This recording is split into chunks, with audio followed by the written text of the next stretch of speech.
We've got a lot to talk about today, so get in here. This is Jack with Cosmic Road. I talk about UFOs and the paranormal. Please like and subscribe and let me know what you guys think in the comments below. Yeah, to start with, just a fun one. Nature is Amazing is reminding us that a southern causeway claw, just in case you didn't think that birds are dinosaurs, is in fact pretty dinosaur-like. Look at that. That is the claw of a bird. Damn, guys, dinosaurs are still alive. That is nuts, guys. I love it. Love it. Let's see. Meanwhile, Jaime Maussan is sharing a cool UFO video from February. Check it out.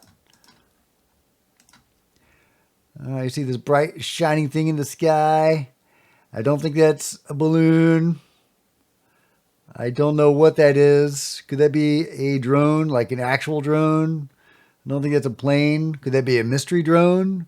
What are we looking at here? Definitely an intriguing looking object.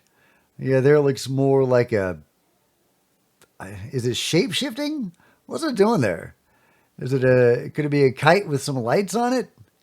It's a lot of lights. I don't think it's a kite. But yeah, what is that thing, guys? It's pretty cool. You can see it's got like a triangle thing with a... I mean, it's kind of kite-shaped, honestly. So yeah, I don't know, but I've never seen a kite that could support all those lights. Kites are light. You can't put a whole bunch of lights on them. That would be heavy. So could that be a drone? Is that an anomalous object? I mean, I don't know what that thing is, guys. It's cool looking. I like it. The way it's kind of moving in the air, looks kite-like, honestly. But I don't know. Let me know what you think that is. Speaking of mystery drones, a new FOIA release has revealed that indeed a British helicopter did have to swerve to avoid one of these mystery drones. A police helicopter was forced to abandon a mission when the pilot reported coming dangerously close to a drone, says the BBC. The chopper had been sent to assist at RAF Lakenheath in Suffolk following reports of unmanned aerial vehicles in the vicinity. Flight data indicated the aircraft climbed steeply and made a series of sharp turns while over the nearby town of Newmarket in November. The National Police Air Service, which operates the Airbus H-135, would not comment as the incident was still under investigation. That they use that line all the time. It's such BS.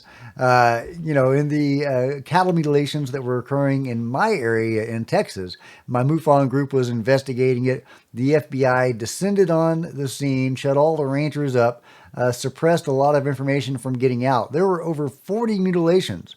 The press was only notified of 7 before the cover-up started. The FBI told everybody that they wouldn't answer any questions because it was an ongoing investigation. Well, it has now been multiple years since that series of mutilations.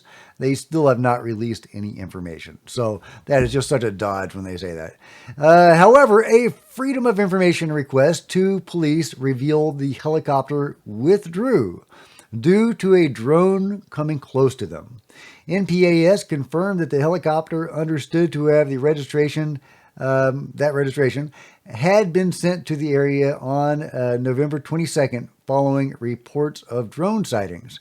The U.S. Air Force said a number of unmanned aerial systems had been spotted in the vicinity of RAF Lakenheath, Mildenhall, Feltwell in Norfolk, and Fairford in... I at one point knew how to say that word.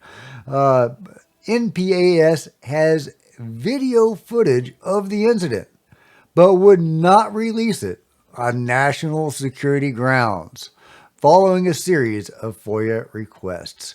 And it goes on. People in the area were seeing these drones do loops. There's even one report of somebody scooping a drone that had gotten on the ground and taking it off in his car as if it was his drone. So are these spy drones? Is that piece of information disinformation to hide anomalous activity? You know, what is really going on with these drones? Is it possibly a mixture of civilian drones and anomalous vehicles? Let me know what you think. But either way, they are helicopters are having to go out of their way to avoid these things. They're shutting down airports. They're shutting down military installations. Well, it gets really weird, and as we've talked about. So, let me know what you think about this helicopter avoiding a drone and how they are suppressing the video of this incident on national security grounds. Is there any reason they couldn't just scrub out, the words or the numbers to either side in the video, assuming that's the classified part of it, and release that to the public? Any reason they couldn't just do that? I don't think so. I don't think so. Meanwhile, from the Daily Mail, and this is being widely reported, chilling declassified CIA file reveals aliens committed revenge massacre after UFO was shot down. A bone-chilling document declassified by the CIA has exposed an alleged massacre by aliens from a crashed UFO who turned an entire military unit into stone. According to the report, Soviet troops shot down a flying saucer hovering over the Soviet military unit in Siberia roughly 35 years ago. In the document summarizing a 250-page top-secret file acquired by U.S. intelligence agents, eyewitnesses said 5 aliens climbed out of their wrecked craft, combined themselves into one creature, exploded in a burst of intense energy, and turned 23 soldiers into solid rock. One CIA official referred to the shocking battle as a horrific picture of revenge on the part of ET creatures, a picture that makes one's blood freeze. Yeah, here's the actual document in question, the declassified report from the CIA summarizing this stuff. The file contains not only many documentary photographs and drawings, but also testimonies by actual participants in the events. Yeah, so I would love to see these photos and drawings. According to the KGB materials, a quite low-flying spaceship in the shape of a saucer appeared above a military unit that was conducting routine training maneuvers. For unknown reasons, somebody unexpectedly launched a surface-to-air missile and hit the UFO. It fell to Earth not far away, and 5 short humanoids with large heads and large black eyes emerged from it. So kind of the classic gray kind of thing we're talking about. But this is where it gets really weird and not classic at all. It is stated in the testimonies by the 2 soldiers who remained alive that after freeing themselves from the debris, the aliens acquired a spherical shape. That object began to buzz and hiss sharply and then became brilliant white. In a few seconds, the spheres, maybe it means one sphere, grew much bigger and exploded by flaring up with an extremely bright light. At that very instant, 23 soldiers who had watched the phenomenon turned into stone poles. Only 2 soldiers who stood in the shade and were less exposed to the luminous explosion survived. The KGB report goes on to say that the remains of the UFO and the petrified soldiers were transferred to a secret scientific research institution near Moscow. So, do they still have those petrified soldiers? What became of the petrified soldiers? Is it possible they could be unpetrified? Really? Could you thaw these guys out and make them people again? Probably not, because it goes on. Specialists assume that a source of energy that is still unknown to Earthlings, I love how it says Earthlings, instantly changed the structure of the soldiers' living organisms, having transformed it into a substance whose molecular composition is no different from that of limestone.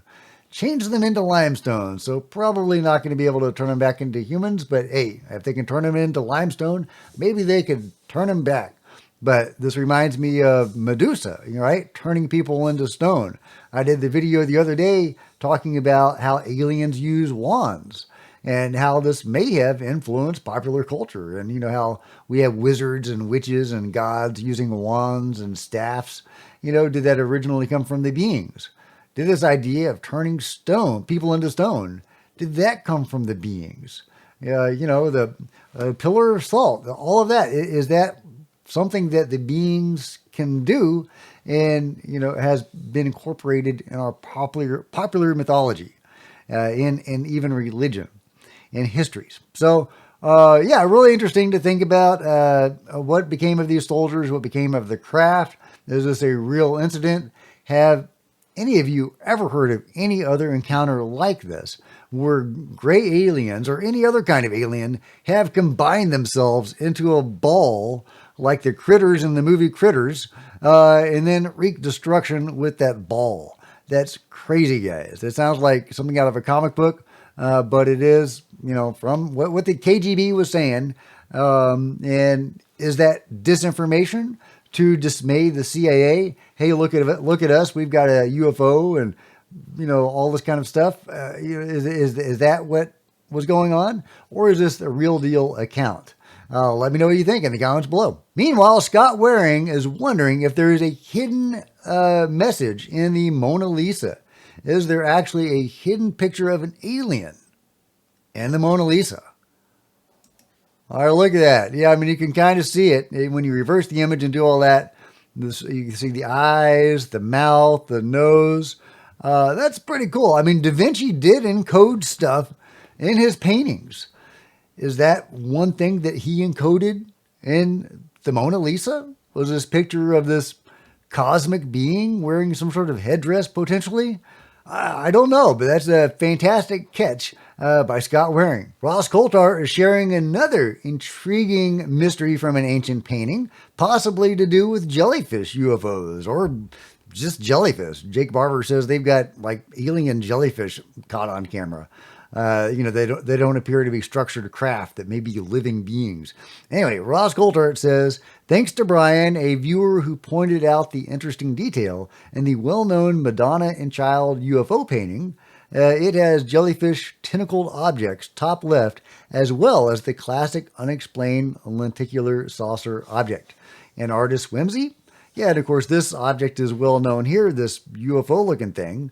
But what's less well known are these squid-looking things. You can see like distinct tentacles, like 3 tentacles each from these things that are hanging out in the sky. What's going on there? What is this image meant to convey?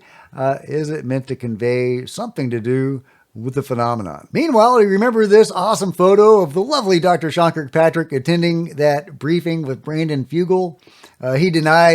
Sean denied attending this briefing, and then it was revealed that, yeah, he actually did. And here's a photo of him doing it. And here he is looking like he just got caught attending this briefing. The guy that invited him to this briefing, a Senate staffer, was interviewed, and he's actually known Sean for a long time. He's known him and worked with him for like 20 years. And he had some really interesting things to say about the lovely former director of Arrow. Sitting next to us. Yeah. Well, I had invited Sean to that meeting. But I do feel that Sean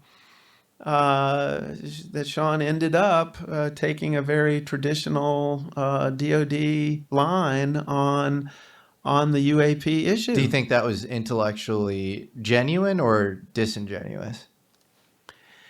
Look, I don't know. I personally feel that there was a point at the beginning of his service as the director of Arrow that Sean was